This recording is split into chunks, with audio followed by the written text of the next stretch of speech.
విశాఖ ఉక్కు ఆంధ్రుల హక్కు నినాదంతో ఏర్పడినటువంటి విశాఖ స్టీల్ ఫ్యాక్టరీని ప్రైవేట్ పరం చేయడానికి కేంద్రంలోని బీజేపీ మోడీ ప్రభుత్వం అనుసరిస్తూ ఉంది.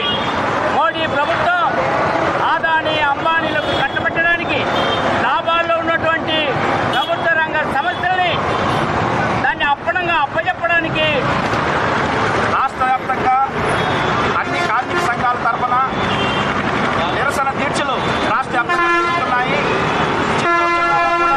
చిత్తూరు పలమనేరు ప్రాంతాల్లో కార్యక్రమాలు చేస్తున్నారు.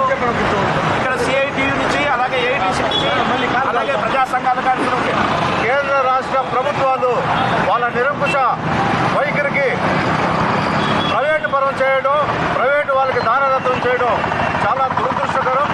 కొన్ని వేల మంది కార్మికులను రోడ్డు పాలు చేసి వాళ్ళ బతుకులతో ఆడుకుంటూ ఉండడం చాలా దుర్మార్గమైనటువంటి చర్య. వెంటనే ఆంధ్రప్రదేశ్లో ఉన్నటువంటి విశాఖ ఉక్కు కర్మాగారాన్ని ప్రైవేటీకరణ చేయడానికి కేంద్ర రాష్ట్ర ప్రభుత్వాలు కుట్రలు పడుతూ ఉన్నాయి. ఆనాడు దాదాపుగా 32 మంది విద్యార్థి నాయకుల ప్రాణ త్యాగ ఫలితంగా ప్రభుత్వం తీసుకునే నిర్ణయాలు గట్టిగా చర్య తీసుకుని విశాఖ ఉక్కుని ఖచ్చితంగా ప్రైవేటు పరం చేయకుండా అడ్డుకోవాలని చెప్పేసి కూడా